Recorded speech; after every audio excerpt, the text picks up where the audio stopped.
Welcome to Everything Co-op, bringing you information on how cooperatives can help improve your quality of life. This show is being sponsored by the National Co-op Bank, NCB. The NCB is dedicated to strengthening communities nationwide for the delivery of banking and financial services for the nation's cooperatives, their members, and other socially responsible organizations. For more information on the power of community ownership, visit ncb.coop. That's ncb.coop. Now stay tuned for your host, Vernon Oakes.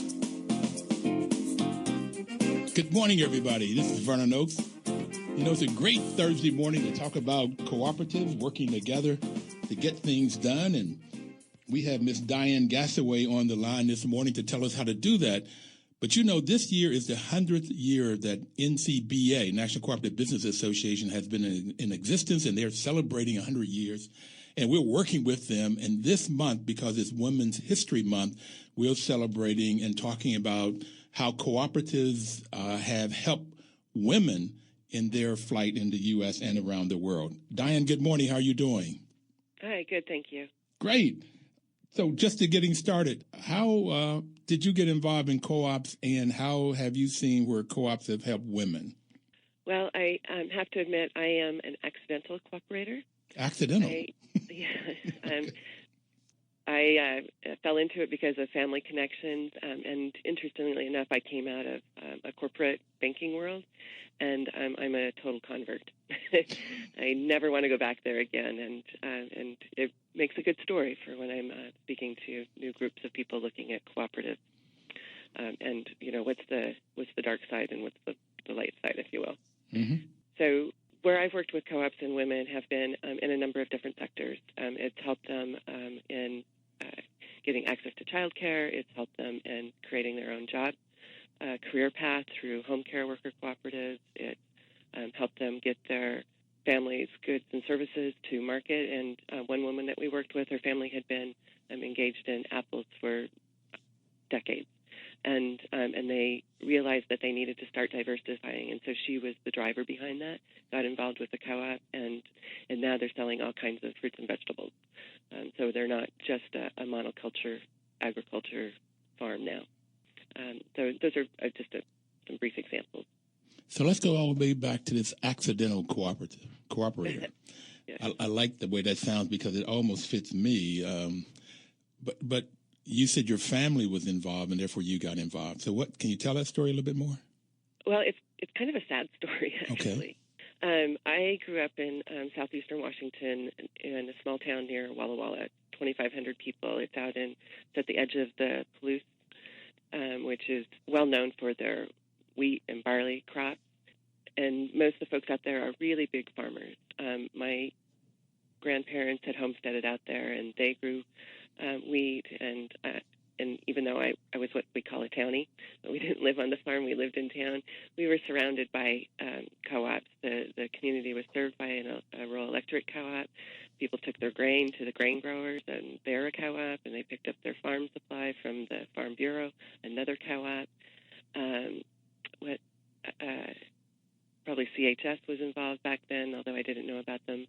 But I did know about these other folks, and I had no idea that a cooperative was a different kind of business model, that it really could help a person do, that which you can't do alone. And as I was growing up, my thing was I needed to get out of that community. I didn't see a future for me other than being, maybe a wheat farmer's wife, and there was not a lot of industry there. So it was just, I wanted to go to the big city.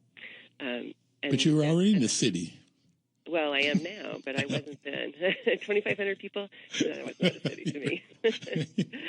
So when I did, finally learn about co-ops at age 40, I was just amazed. Had I known about the business model, I might have not left that community, realizing that I had some power as an individual if I could find others to cooperate with me.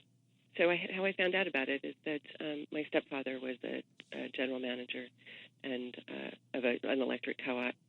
And after I had moved to the big city, to Olympia, Washington, through family connections, had a brief interview with a general manager for the statewide association who was looking for an office manager, legislative assistant. And I went in and interviewed with them, and that was my whole introduction, and they hired me on the spot. So, and I've been doing this for 16 years now. So you grew up around co-ops but didn't know about them. Right. Left the community because you just did not want to be a housewife or a farmer's wife. That's your only vision that you had for yourself. Mm-hmm. And so you went to the bigger city and you got a job working for a co-op or association of co-ops. I went to the big city and went to work for a bank first. Okay. And then later, 25 years later, I finally learned about co-op. And I had business classes in college. Nobody teaches co-op. It's never brought up, or at least wasn't back then. It is starting to be now, but there's still a huge, huge gap in that education. Well, I got an MBA from a very prestigious school, Stanford, mm-hmm. and graduated in 1976, and nowhere was there any conversation about co-ops. And later I found, in 2012, that Leland Stanford, who started Stanford, and he was a senator, he introduced legislation for worker co-ops.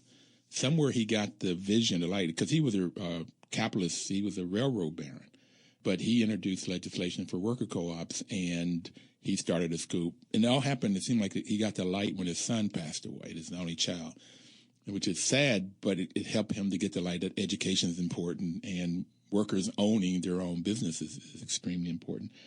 But I wasn't taught anything at Stanford, nowhere. In any of my education did I hear anything about this business co-op. I accidentally got into it because I started managing housing co-ops. And had fallen in love with the model because of what it does. And this is why National Co-op Bank is sponsoring this program, to get more and more people to understand. Because all during 2012, the year of the cooperative, the UN had said this is a year of the cooperative, International Year of Cooperative. It came real clear that we don't tell our story enough. The co-ops don't tell a story. We don't promote it, so people don't understand it.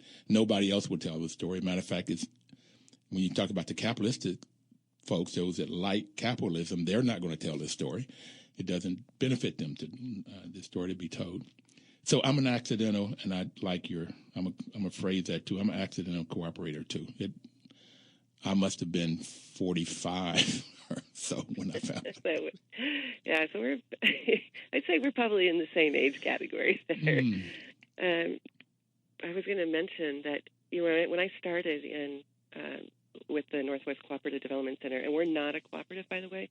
We're a nonprofit organization that provides technical assistance to groups who are either looking to shore up their existing cooperative enterprises or expand it or start new ones. And most of our work is probably in startup.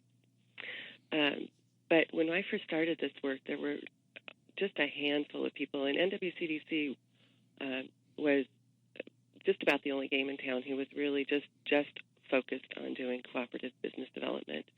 And now that when I take a look at who all the stakeholders are and all of the people that are interested in doing cooperative development, it warms my heart because there's a whole lot of people out there that are now looking at cooperative development that weren't before. And they are looking at it now in the community colleges. We, from time to time, do a call-in with a community college system here in the Puget Sound area, and it's with a sociology professor who's teaching it. And Pinchot University in Seattle has now added a certificate in cooperative management, kind of on the MBA level. And then there's some regional groups that are just kind of organically popping up of groups or networks of cooperatives who are also looking to help foster new cooperative businesses. So it's kind of cool. It is starting to grow. And I think the financial crisis in 2008 was a big driver of that, right? Because our economy as it was leaving people behind in the dust. And people really started to think about, how could they do for themselves what our communities weren't able to do. And what's the name of that movement that happened right during Occupy Wall Street. Occupy Wall Street. Thank you. the governance that they were clamoring for and their independence. We were like behind the scenes saying, "We're here. We've been here for decades. This is what you need. This is what you're looking for." And when we finally got to meet with some of them, they also recognized that too. Well, there's a gentleman by the name of Herb Fisher. I was very active in the National Association of Housing Co-ops. He was the first one that brought that to my attention and to our organization, that what they are looking for is cooperatives. They don't know it because they don't know about co-ops, and so we have to let them know about it. Exactly. Okay, so you mentioned that for women, access to child care, providing family goods and services. I had a lady on that talked about how in the credit union side that a lot of women are in charge of credit unions. They're smaller, and a lot of men don't want them, but it seems like a nice fit. Women can get the experience and run an organization. So there's a lot of room. And then Jessica Gordon-Nimhart in her book, Collective Carriage, talking about the African-American experience, and she went back into the Great Depression is another area where co-ops really flourish. Great Depression, Great Recession in both cases. But there was a lot of women, African-American women, in the cooperative movement all the way through the civil rights movement and into today. So there's a lot of history. We have to take our first break, and we'll come back and talk more about your experience in these startups. You've been doing it now, you said, for 16 years. And so we'll talk about that and look at more about women into this cooperative movement and how they've been doing it. And the theme that we've been looking at is the same theme that came out of the UN 2012, and that is cooperative enterprises builds a better world. So we'll try to figure out how for women and the world, we find that co-ops are very, very, very successful. But we'll be right back. Please don't touch that dial.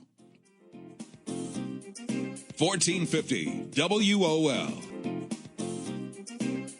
Information is power.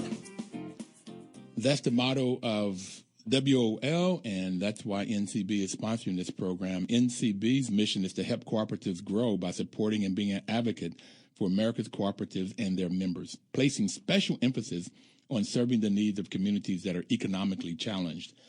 In a lot of communities, African-American, Black and Brown communities are economically challenged, and that's one of the reasons I am personally like the cooperatives, is because they can go in and show people how they can solve their own community problems.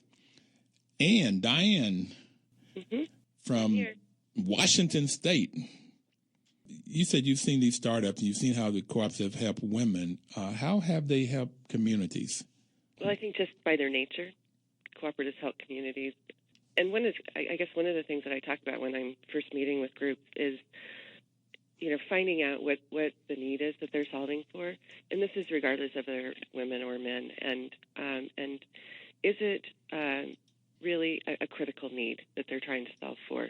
Because if it's not access to, food and shelter, jobs, which tend to be the drivers, then maybe they should relook at what kind of business that they're trying to start. But those three things, access to healthy food, shelter, and jobs, are also critical needs for communities too. So they help those.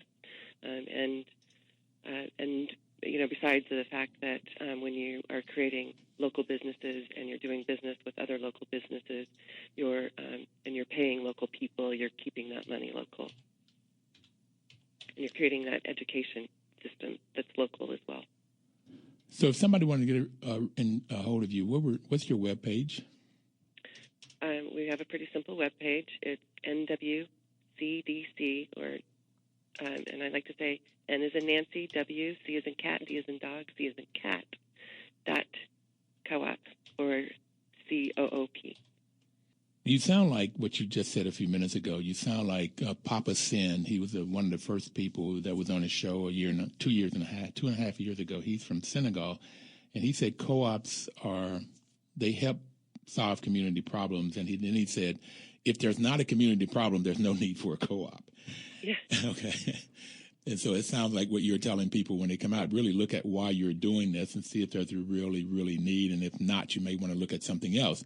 But there are, as in Flint, Michigan, there's all kinds of community needs. There's a food desert is what it's called. There's the water crisis, as everybody know. I looked to see if there's a credit union. I couldn't find one in Flint, Michigan. So it's like how to get the people of Flint, Michigan to know about co-ops where they can. One of the values is self-help. Help to solve your own problems, give you the tools to solve your own problems. So is that what you said when you first go out to help people start one? That's sort of like what you end up doing, helping them to get the tools to solve whatever problem they are trying to solve? Jobs, housing, food. And it helps them focus on what they're trying to do. Normally, groups, they want to do everything. And I don't want them to lose sight of that. I want them to do everything as well. But they need to start on just one or two things and do that well. And be sure that they have a good foundation underneath them as they're building their business, and that's a foundation of governance and shared responsibilities. And that's not easy to do. And that's another reason why I want to make sure that the co-op model really is appropriate for them. Because if it's not, why go to all the trouble? But two, is that they will probably fail, because you have to have that driving passion, need to keep people coming back to the table. So can you give us some examples of the kinds of co-ops that you've helped to get started? We work with all kinds of co-ops. Right now, about a third of our business, though, is with manufactured home communities and helping the residents purchase the land underneath their home. Many of those communities, their leadership is made up of women, and oftentimes single women, who are a single parent as well, and yet they find the time to help bring leadership to the community as well. We've worked with renewable energy. We work with small and mid-sized ag. We work with food co-ops. Usually the food co-ops we work with are some that don't fit the typical mold, because there are other organizations that's all they do is work on food co-ops. Mm-hmm. So we let them. They are the experts in that area. But then there are others that are going to go about it in a different way. And so we have the resources. We'll try to help them. I've worked with ag co-ops and currently have a group of Latino farmers who are doing a community farm. And they have another nonprofit that they're working under, so they aren't, in actuality, a standalone business entity, but they really value transparency and representative governance, and so and democratic governance. So we are working with them to bring those skill sets, and I think that eventually it will give the nonprofit who's running this community garden a way to expand their community or their membership within their community garden as they spin off cooperative community gardens that are standalone entities. What else are we working on these days? We've home care is another big area that we're working in. We've assisted 3 cooperatives, home care cooperatives, launched in the last since 2007. So what's that, about 10 years? 9 years. 9 years. And I think we're starting to see maybe a critical mass happening because we're getting more and more calls on that. And we actually are working with NCBA to look at how do we take that model to scale in rural communities. And it's actually the Cooperative Development Foundation that we're working with, arm of. I'm really excited about your manufacturing houses co-ops, mm-hmm. But this healthcare piece. I will be 69 this year, so I think I'm a little bit older than you from just kind of game. But so home care is really important to me now. Looking at all of these different variables of how to live a great quality of life as I get older and older and older. I probably won't need it till I'm 100, but that's a whole nother story. So how does this home care work? How does that work? Because you talked about rural, but I could see it in urban areas too. Because I think they have a huge one in New York. They do. They absolutely do have a huge one in New York. It's the largest, I think, worker cooperative in the United States. But New York is not necessarily replicable in smaller communities. And the cities tend to have more resources too, in order to launch those kinds of cooperatives, at least theoretically. Maybe not in actual practice yet, but it's starting to pick up. With New York receiving or dedicating $1 or $2 million towards cooperative or worker cooperative development, and home care worker cooperatives will definitely be a strategy of that. And Madison, Wisconsin has done something similar, and I think it's a community in California has done something too. So that's starting to pick up, and hopefully we'll see more resources for urban environments that have not been there in the past. But rural communities have another challenge because they don't necessarily have the population that's going to immediately say, yes, this is going to be feasible. They really need to have buy-in from community leaders and partners and a good majority of the home care providers that are located there. So, and we're seeing some success and some very good successes where the cooperatives are being the agency of choice. And so what happens is that the home care providers usually are already home care providers themselves, but they go into the homes of folks and they help them with their daily activities. And there's each state has different regulatory issues, so we need to be aware of that, and what kinds and levels of care are acceptable. Washington State, you have to be a licensed agency in order to be a home care worker cooperative. Yet in Hawaii, you don't have to be, at least yet. Okay. However, they have some other needs that help drive those quality standards. Well, Diane, have you seen the book Cities Building Community Wealth? I have not. I'm writing it down, though. Okay, and you can go online. The Democracy Collaborative, they wrote the book. Yeah. And on their webpage, you can get a copy of it, the PDF copy of it. Cool. But it talks about Madison, I think it's $1 million a year for 5 years, and New York, I think it was 1.5 last year and 2.7 this year, something like that. So they've increased. Mm-hmm. So they talk about what it takes for cities. They call progressive politicians, and I think they looked at 20 different cities and what they're doing in these different cities. We have to take our second break. I'm enjoying this very much, and I want to get back to Rock USA, and we did have Paul Bradley on the show once, his manufactured home communities. So we have a lot more we can talk about, and I'll give a definition of a co-op and the different types. But we'll be right back after the news and the weather and traffic. 1450 WOL.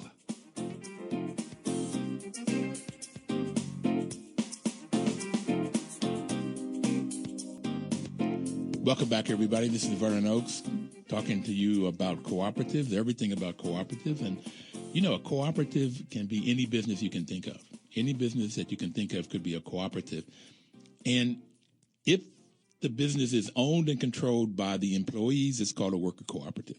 If it's owned and controlled by the people that buy the services or products or services, it's called a consumer cooperative. So any business that you can think of, it could be owned by the employees. And in some cases, like housing co-ops or credit unions, and there's a health clinic in Madison, Wisconsin, where the patients own the health clinic. Those are called consumer co-ops. And then you have the other two major types is when people come together to market their products and service, marketing co-op. And if they come together to buy goods that they need, and then you have farmers coming together to market their products. And if they come together to buy equipment or seed, or artists come together to share a building, they share resources, it is called a purchasing cooperative. So those are the major four, but you can have all kinds of different variations. Did I do a fairly good job of that, Diane? You did a great job of that. That's how I would characterize it, too. Then there's everything in between. Okay. Yeah. And so anybody out there, if you come together with a group of people and you share your skills and your talents and your resources. We had a lady on, Harriet May, out of El Paso, Texas, that said 5 men got together and put up $5 each, 1940s or something, and they started a credit union that is now $1 billion worth of assets. So it can grow with people working together, pooling their assets and their talents, and then you have a better chance of success. During the Great Recession, you didn't have the kind of foreclosures and housing co-ops that you found in condominiums and single-family homes, because folks that come together and working together for what's best for in this case, the owners of the housing co-op, they don't make these bad real estate deals. They make less riskier deals, and they do things that's best for everybody. That's the other reason I love this co-op thing. So I told you I wanted to come back. Do you have anything that you wanted to add to what I just said? I do think it's interesting about the credit union story and the 5 men with $5 each starting it. I think that's often kind of a typical number that we see with startup cooperatives. Is usually it's about 5 people that come together that are willing and have the vision and are the champions for that project, and they will do much of the footwork until they're ready to launch. And that's different in a large consumer co-op where you need to have a lot of money to start. But if you can get it going with a little bit of money, you'll see a few people. And then there'll be that next wave of folks who are just kind of sitting on the fence watching to see if it's going to work. And then if it works, then they're ready to, jump in at that time. And then it, continues to move out from there. But that's not unusual. Well, the other thing that I am learning, the employees at Oaks Management, been in the process now for almost a year of changing to a worker-owned cooperative. It's the training and the attitudinal change that has to happen. Mm-hmm. And I've heard that sometimes that can take a long time, 1, 2, 3, 4, 5 years. I don't know about in a startup, but in this change, just getting people to understand what does it mean to make decisions together and how you resolve conflict and all of those different kinds of things. Yeah, I think the folks that came up with the 7 principles of cooperative education is one of those, and I think it's a reason that it's there in perpetuity, because that education has to continually happen. And co-ops usually are created not to just last one generation; that they're there to be in existence for a long time. And so you're going to have this turnover of leadership, and they're going to have the people that weren't there in the beginning who really recognize that critical need. So you have to continue to tell that story, and it might go away. And if it goes away, then there's that conversation about do we remain in existence? Have we served our purpose? Do we have a new purpose? Are we a market regulator instead of breaking into a market? And that might be a really good reason to remain in business too. Because it's a sad thing when co-ops go away, but sometimes they do. Yep. But in what I have found, I want to come back to education, but what I have found in this property side of it is they go away when they do not have integrity to cooperative principles and their bylaws or the laws of the land. They go away when people start doing things that they should not be doing. And that could be the board members or management or developers. There's all kinds of people that want to come in, particularly like in D.C. right now. The price of real estate have gone way up. And so people are wanting to come in and take over this property and make money for themselves. And so if you don't have integrity, that co-ops can go away. That would be the negative reason. It may not be that there's no more need for them. It may be that they're not being governed well. But the first reason I ended up loving co-ops is for the 5th principle, education, training, and information. And it has to be ongoing. And what I like also about co-ops when I've been around them is that cooperators really share information. They don't hold it. They don't hold it in like, if I give you my secrets, then you can take my customers or you can do blah, blah. So there's this whole sense of sharing information so that everybody can improve. Part of concern for community, which is the 7th, and part of cooperation among cooperatives is this sort of sharing data, sharing information, sharing whatever needs to be shared to help everybody grow. Mm-hmm. Has that been your experience? To some extent. Not entirely. Because there are still, I think, that those inherent fears of market, and it depends on what sector you're in. And whether or not that information is held very close to the vest or not. But I think in the terms of governance and just good practices, that all co-ops, regardless of their sector, are willing to share those things with others. And maybe more so these days than others, I think. Maybe it's because we just keep pushing on them and saying, this is your duty. It's part of your responsibility to help others. We just talked about the 5th, 6th, and 7th principle. The first one is open and volunteer membership. Being African American and having experienced racism, I like that a lot. That you can be a member. It doesn't make any difference of your gender, your social, where you come from, race, politics, religion. They just open membership. Right. Democratic member control, one member, one vote. Members' economic participation. There's normally some money come in. We just talked about 5 men starting with $5 each. But if there's a surplus or profit, then the members would decide what happens to that. And sometimes there could be dividend. There could be money that comes back to the members. That's what we hope for, usually. Yes. Or cut in price.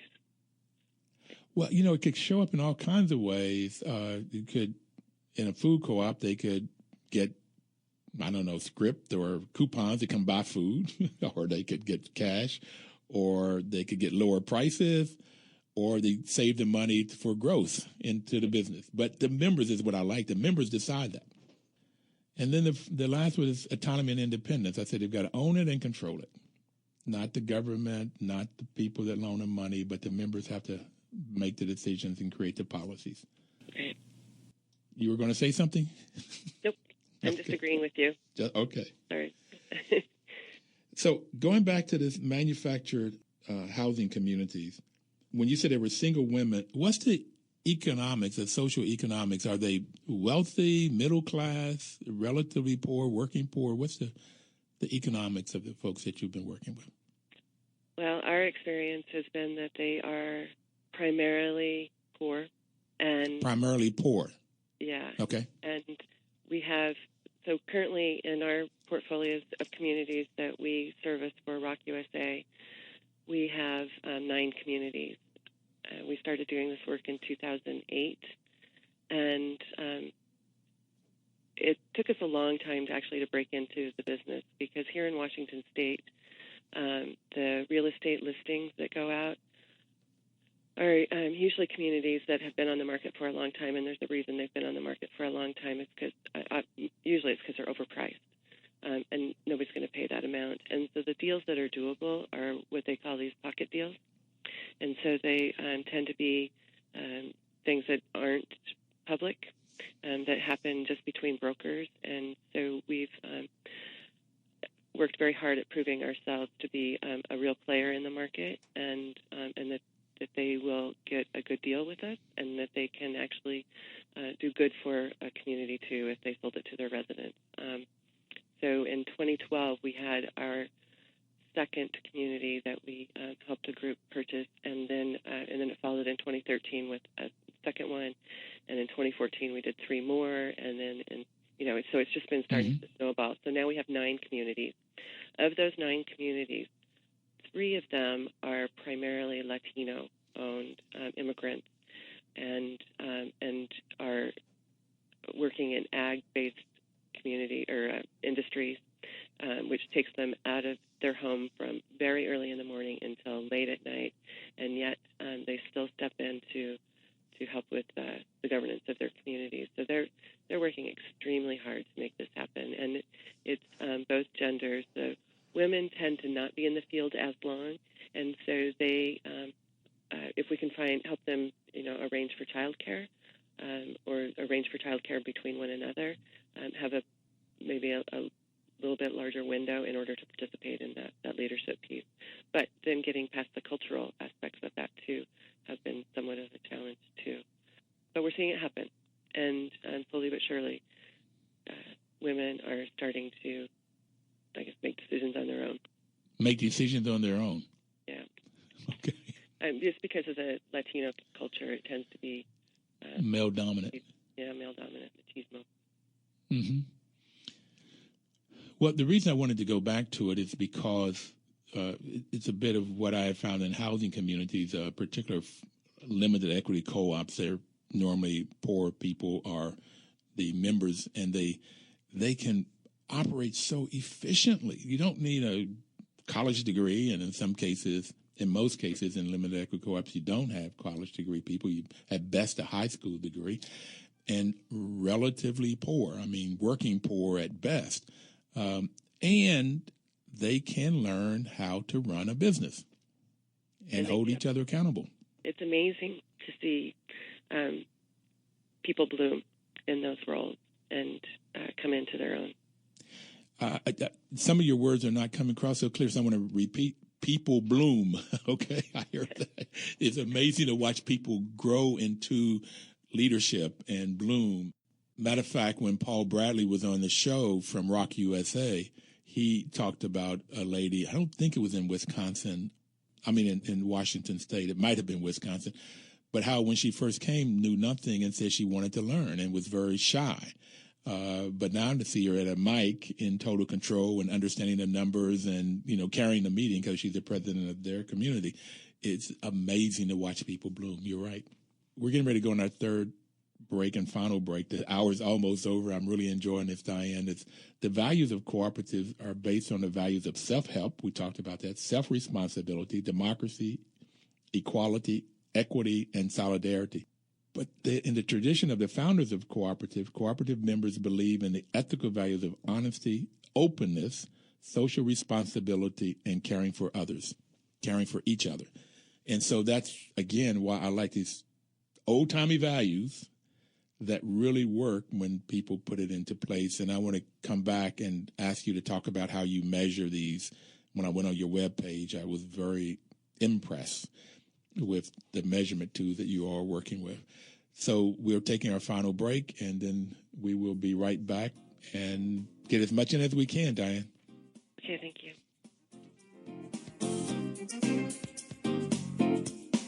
1450 WOL. Welcome back, everybody. This is Vernon Oakes, Everything Cooperative, and we have Diane Gassaway on the phone with us, who's the Executive Director of Northwest Cooperative Development Center in Washington, way across the U.S. Diane, beg your pardon? We're AC instead of DC. Okay. Well, how do you measure these values and see if a co-op is living up to them? Well, I think you're referring to the Cooperative Index. Measuring the cooperative advantage. Yeah, yes. And I have to admit that I am not the best person in our organization to talk to you about that. Okay. That's a new tool that we're learning, and it's being taught to us by one of our staff members who's a graduate of the St. Mary's Cooperative Management Program in Halifax. And he's also working on his PhD from there. But he's bringing this cooperative index to us that's a tool to help cooperatives determine how well they're meeting their values and the cooperative principles, and a way to measure their success beyond just dollars and cents. And so I did, just while we were on break, I brought up one of the reports for a community that he's working with to see if I could just give you a little bit more broad explanation of what it looks at. And and for them, they're looking at the organizational maturity of the business, the organizational trust within the cooperative, how well is that they are serving the cooperative values and the cooperative principles. And it's a tool then for the board of directors or the membership, or however they work with their governance. And I guess this is an opportunity for me to kind of put a plug in for sociocracy, which is what this worker cooperative follows, and that's a form of consent. So the whole membership is seeing this to use in their strategic planning on how they want to grow the business, what's really important to them, what's the story that they want to be able to tell in a few years, and how do these aspects play into that. Well, see, you know a lot more about it than I do and the rest of the people out there in this index, but my first major was math, and the second was marketing and finance at the MBA stage. So it's always, I like numbers. I like to be able to measure how well we're doing it. We say, so when I saw this, I'm very excited about it. It's sort of like working with the National Association of Housing Co-ops. I wanted us to be able to put in place some kind of measure financial measure than a measure of the facility, how well it is kept up, and then how well we're doing as a cooperative. And so this is the first time I've seen this measure, and I like it. So I'll get into more about it, of how you do this, and see if I can learn about it. I would just share that some of the things that fall under that, so I've just switched the page. Okay. But they look at the cooperation among the cooperative, how well are they doing with other cooperatives in their community, the development of the cooperative members personally and professionally, the environment that they work in. There's a fun factor in there, too. Are they having fun? F-U-N, fun? F-U-N, fun. Okay, I like that measure. Okay. Yeah. Leader competence, ownership, participatory knowledge, personnel policies and recruitment. And then there's the principles that they look at, and the values that you stated, too. And then there's a whole host of other things. It's quite a long, in-depth survey. I think somewhere around 125 questions. So it's something that leadership has to be committed to doing. So it's sort of like a 360, where you not only ask the employees or the owners, but you'd ask the vendors and perhaps the client, customers. You get That's an interesting aspect. Yeah, I don't know if it is or not. How I've seen it deployed is just within the membership. Okay. But I think there's so much value that you get out of what other stakeholders are looking at or perceiving your business as too. So what would you like to tell me and our audience now? We only have about, 8 more minutes or so to go. If you're at all interested, keep, researching cooperatives, talk to folks in the schools. When people start asking and pushing for things, and that's when we'll see change. So we just have to keep those conversations alive. I'm so thrilled to be part of this program today because that's just one more aspect of getting the word out about cooperatives, and I really appreciate, Vernon, your commitment to it. Thank you. I don't know what else to say. Well, let me ask you this question then. Mm-hmm. You said you were in a bank in the capitalistic side of the world. You got in accidentally into the cooperative side, but you won't go back. So why not? What's the difference? Respect, ability to have, your voice heard. I think that particularly within the home care worker cooperative, that's something that we hear a lot about. The benefit of the cooperatives is that their voices are heard. It's not so much about, and although it's important, is that they get paid a little bit better and they have the opportunity to share in profits where they wouldn't have had that before. But more than that, and this happens immediately, is that their voices are heard. And you mentioned earlier about something for my thoughts about this, because I was writing down these notes about the fiduciary responsibilities of the leadership and members. And I would, I like to talk to all members about their potential to be leaders, and it should be a revolving door. There should be people coming in and out. It shouldn't be just a few select that get that privilege. That's not cooperating. And it's not following through on all the principles. But those fiduciary responsibilities include this what we call duty of care and duty of loyalty. And a third one that's attributed to cooperatives is duty of obedience. And that's setting aside your personal needs for the greater good. And oftentimes the people that come together in cooperative, you are a bit homogenous, at least in the communities where you live, or the needs that you're serving, or trying to solve for. You have those things in common, so you have this homogeneity that happens within a membership. But despite that, people may have their own personal agendas and things that they think that I just really need this, and yet it may not be good for the whole group. And so you need to have leaders that are willing to take the bird's eye view and look at what's best for the community, not just what's in it for me. Yes, that is critical.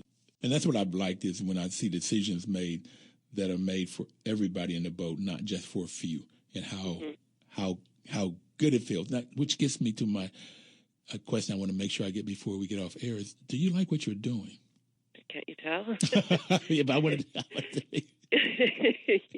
Yes, I absolutely do like what I'm doing. And why? My neighbor tells me that I need new social skills because I like to talk about cooperatives a lot. It's my world, and these days, and there's just no better way of doing business, in my opinion. So she says you need new social skills because you only talk about co-ops. Unfortunately, that's it fills 80% of my time, and frankly, I don't have a lot else to talk about. Well, I'm trying to work on that. No, I don't. I don't want to work on it. And right now, I've got 4 goals in life. I said about 7 years ago, I figured out what I want to be when I grow up, and that is promote co-ops, develop co-ops, educate people about co-ops, and then raise money or give money to people that do those 3 things. Hear, hear. Okay, so that's my life. That's what I want to do. That's what I'm doing, and so that's what I will talk about. And get with people like you that's what you want to talk about too. Because just like you said, with these, which used to be called trailer parks, they're now called what did you call them? Manufactured home communities. Yeah, but they were always the poorest of people in these small communities. Now you can have some very nice manufactured home. They look just like any other house. But also very often, and I grew up in West Virginia, it's the poorest of poor that live there. And again, they either didn't have jobs or had very, very, low-paying jobs, but they're good people. And then if you get these people together, you find out what you just said, is that they can make very, very good decisions. And I think you said they bloom. They get educated, and that's the other thing. They have to be consistently and continually educated, because also one group will go out and you get a new group of board members, and they have to be educated so that they make those informed decisions. Yeah, something that's really important about that too, the manufactured home communities, is that they're that we don't want to let go, is that they're limited equity, so they remain affordable forever and ever. They are designed to take out the incentive to sell at market rates, because you just can't do it. When I first heard about these 20 years ago, I thought it was white people trying to make sure that black people didn't make any money.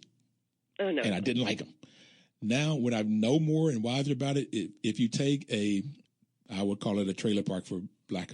If you take a trailer park owned by an individual that's just trying to make money, and you take a limited equity home and that's owned by the individuals, they will make some money, but they'll have control and they'll have a better lifestyle than normally with somebody on it.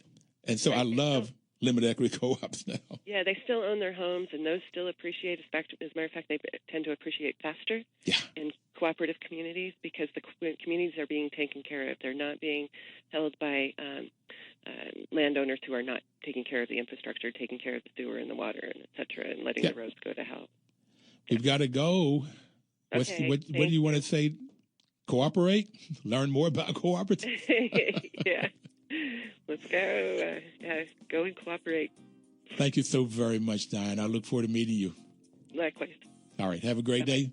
Everybody, we'll see you next month, where we're talking internationally. We're looking at the month for international, and we are having a lot of good people on. We'll talk to you next Thursday and every Thursday thereafter. Have a great, great week, and cooperate. 1450 WOL.